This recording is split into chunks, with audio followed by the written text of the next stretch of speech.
Я вот очень рада, что автобус наконец-то будет. Наконец-то у меня братик младший в садик пошел недавно. Вот вместе будем ездить с ним в школу туда-сюда.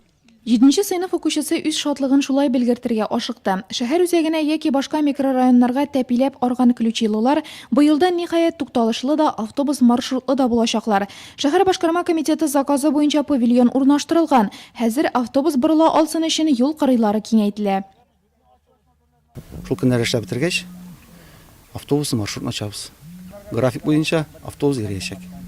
Әлеге микрорайондагы 4-нче территориаль иҗтимагый үзидарә рәисе дә халыкның гызыры канәгатьләндерелде дип куана. Халык җыеннарында биредә яшәүчеләр күп тапкыр шундый сорау белән район җитәкчелегенә мөрәҗәгать иткән. Безнең поселокта Сахар завод мәктәбенә йөреп укучы балалар бик күп. Халык һәрвакыт нигә остановка чыгып азапландылар. Халык сораулары белән, халык сорауларын шулай искә алып, бу эшнең шулай яхшы гына килеп чыгуы бик кирәк. Монда автобус маршрутының бер качан булганы юк. Сораулар халык тарафыннан һәрвакыт бирелде. Нинди генә җыелышлар булмасын, кем генә килмәсен, сораулар һәрвакыт бирелде. 79 яшьлек Камиләгә исә үз күзләренә ышанмагандай тукталышны якыннан барып, хәтта утырып карарга да булды.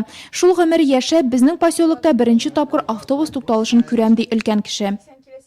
Утыргычлары да бар, яхшы гына моны ясаганнар. Алланың рәхмәте яхшын бәндәләргә. Менә бик яхшы була бу остановка булуы да. Шуның хәтле безгә дә удобно була хәзер чыктың, утырдың, киттең. Шәһәр башкарма комитеты җитәкчелеге ышандыруынча микрорайоннарда мондый тукталыш павильоннарына кытлык сизелә. Шундыйларның чираттагысы якын арада Кырмыш микрорайонындагы зират каршысында пәйда булачак.